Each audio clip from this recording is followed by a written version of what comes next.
Is faith an issue of the mind or of the spirit? Do we sin with our mind? Spirit. Can I possess the Spirit of God and not His mind? Why do I believe in God but still have struggles? To get answers to these and more, don't miss this year's explosive youth conference, DAV, The Ultimate Mind. Date 23rd to 25th of September 2020. Venue, Bridge Ministries International, located at Aoshi Enya Market behind the Self-Wood Station. Time, 6 p.m. each night.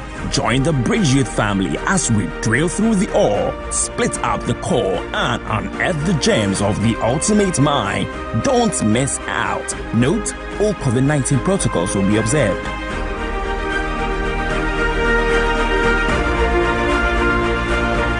Think outside the box, the brain to do great and accomplish great things. So don't take it as a joke or don't take it lightly that you came here by chance. God has purpose that you live here becoming one of the best, products the world has been waiting for. Let's give it up once again for the youth ministry. Special thanks goes to the father of the house for giving us his blessing for this program. Let's give it up for our father, Reverend Yalley. And special thanks also goes to Reverend David Ampokosa, whose midweek platform we are using to kickstart tonight's edition of the youth conference. Let's give it up for Reverend David Ampokosa. And also special thanks to the resident pastor, who by the way is celebrating his birthday, God willing, tomorrow. So let's give it up for Reverend Anthony Okra. He's the landlord here. He can decide to, sack all of us. He can say we can have the program or not. But of course, he's not going to do the latter because he loves God and he loves the youth ministry. And finally, not the least, special thanks to all of you seated here. You are the reason why this program has been organized, and we are happy that you came. And you deserve a round of applause. Do it better for yourself. Yeah. So this is a double dose, or shall I say, 2-day power pack program. We are going to have, wisdom impartation, knowledge acquisition, and spiritual empowerment. So I'll encourage you to be tuned in. Do not switch off. Let your mind be focused on everything that is going to happen here tonight. And I believe by the time the program is over, you will be entirely blessed. Now, enough of the jibba jabba. Let's go straight into the action. If the media team is ready, let's roll. Thank you. Let's give it up for the media team.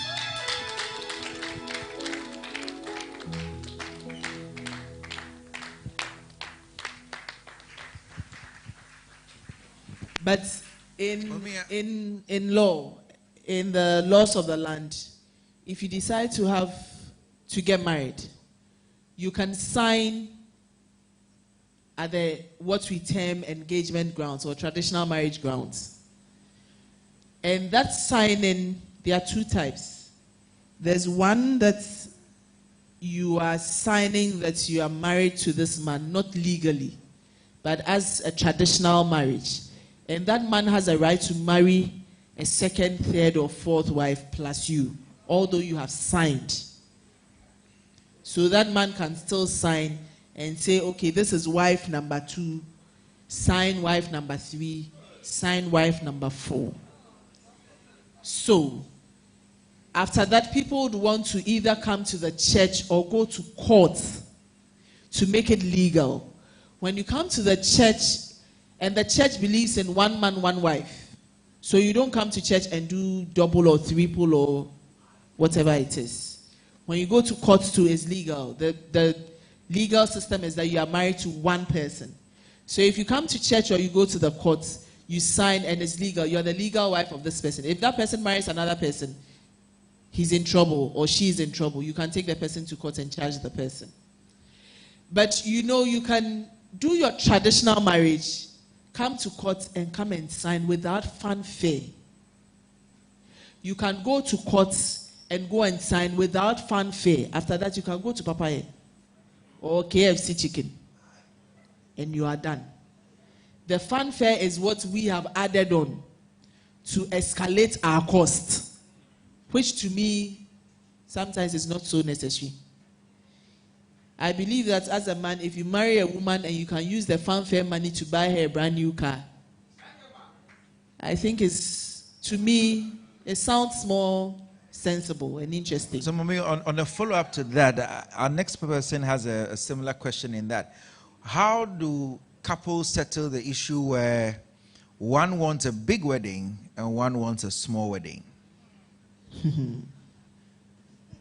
How do they diffuse? Do they do a medium-sized wedding? Or does the one that has the money dictate what happens? You see, Pastor Charles, I can wish for a small wedding. But if I'm not paying, I'm not too bothered for a big wedding. Okay. So sometimes, you see, usually it's the women that want the big wedding. Usually. And the sad part is that the women too don't want to pay for the big wedding. Hi. So should they contribute? Contribute. Let me tell you something. Listen. When it comes to a wedding, when it comes to the traditional marriage, the man is supposed to come to your home with things to ask for your hand in marriage. When he comes, the man is not the one supposed to give you and your family money to feed them. Who comes to your house and you ask the person for money to feed you? So that cost of feeding them and all the entertainment belongs to the woman's family. Okay. For the traditional marriage. If it comes to a white wedding and you want to have big party, and invite everybody and do party, put on Instagram and it's me, it's Instagram party. This is if you want that, this is what happens. Usually it's the woman's family that takes the cost of the refreshments for a big wedding. Most of you don't know. Oh, I thought the men would be clapping. Oh.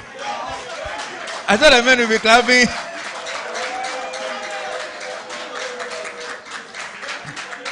So you see, if you want the fanfare, it's supposed to be reasonably shared. Sometimes you can decide that, maybe my parents wants to do this, but don't leave all the cost on one person. So you meet a fine gentleman in church who, because he's lying in one car and struggling to pay you water bill in a small apartment, you are moving into that apartment and you want to do a 40,000 Ghana cedi wedding and reception. For what? Class. Still on the wedding topic, somebody wants to know what exactly is to happen on the honeymoon night. What is to happen? Sleep. Hey! What if you don't want to sleep? No. That one. Somebody just screamed, pray. Hey. We prayed before we got there. Mommy, they told us that we should wait after we can do the thing. You see, even after the wedding, you will be tired. Even after the ceremony, you'll be tired. Wow, sometimes, you fight for something, and now when the thing is near, you can't even. You see, sometimes when you are fasting, you wish for a particular food. Now you finish fasting, the food is there. Sometimes you just force and eat. Eh? You force and eat. You can force and eat. But I'm here now, baby. So you are eating.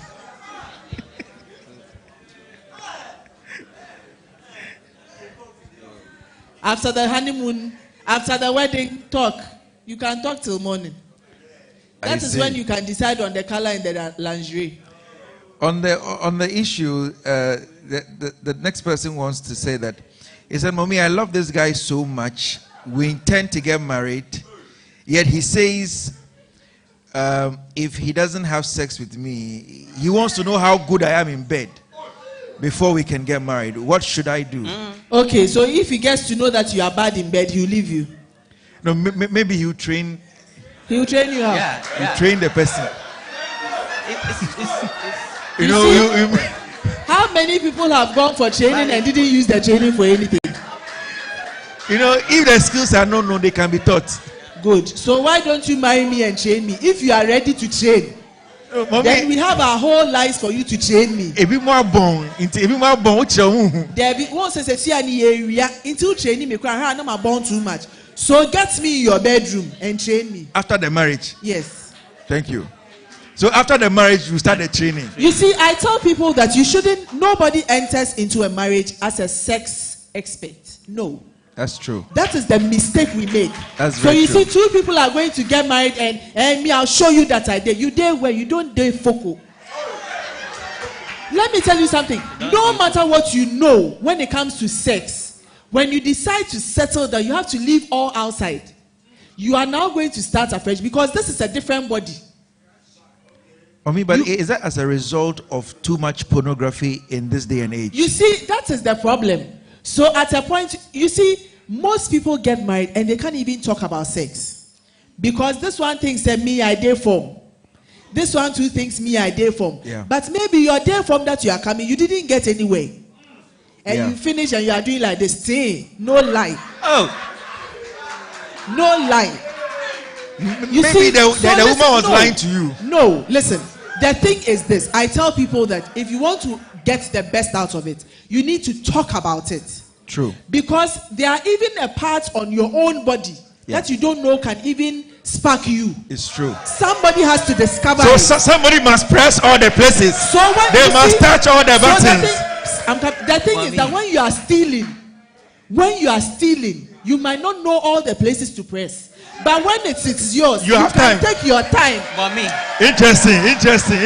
Mommy, no. Yeah, on the whole day. Mommy, enlighten us. So are you saying that even if I mix kakai and adonko, still you might not get anywhere? You do nothing. Kakai and adonko. You see, at the end of the day, you are even Mommy, weakening yourself. We'll add ogidi. You are weakening yourself. Let me tell you something. Hey, can I even say this thing? Mommy, say it. This is Youth Singles and Marriage Summit, the deeper edition. You see, it's not the amount of him that brings the satisfaction. Mommy, so sometimes you are doing a for 30 minutes. Sometimes that is the wrong perception with most of the men and the young. So you want to meet a lady and the lady try me and let me deal with my papa. And let me so 30 minutes. At the end of the day, was the lady satisfied? Did you really? When you finish, you slept, but she was still lying there. Nothing happened. Hey. So at the end of the day, it's a matter of talking. What is that? Knowing the person in detail. Mommy, is in she detail. from under the sea? In detail. Is she from under the sea? What lady is that? In detail. I see. So it's not really about the back and forth or the push and pull. It's about knowing where it matters the most. Hallelujah. Okay. Give a clap offering for the mother of the house.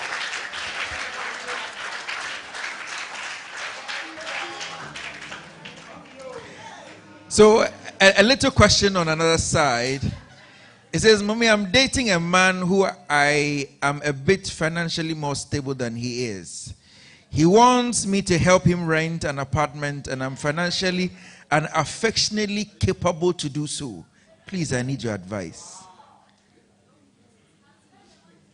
This is a difficult question to ask, not because of the financial aspects, but sometimes you need to delve into some of these things more before you can make a decision. You know, there are certain people who are genuinely good guys. Right. They just need a little push. Right.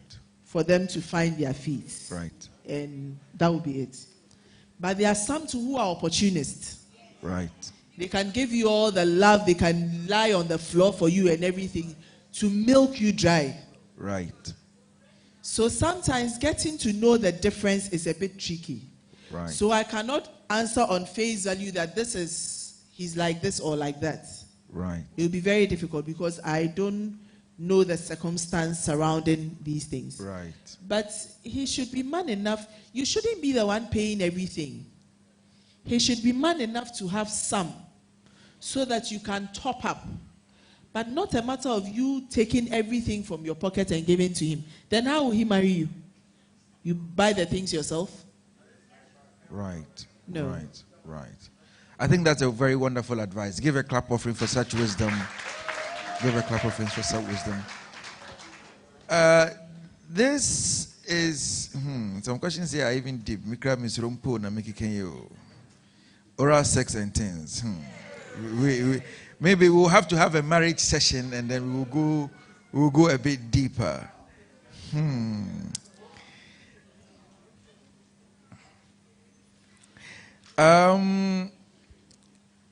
Mommy, after breaking up with a number of guys because I did not give in to their sex demands, after some years, I met a guy and unfortunately had sex with him.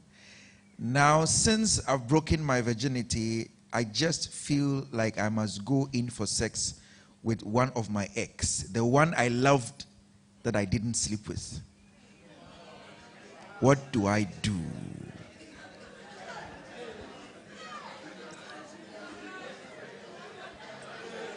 I love the guy, but didn't give him sex. I had sex with a guy I did not love. But now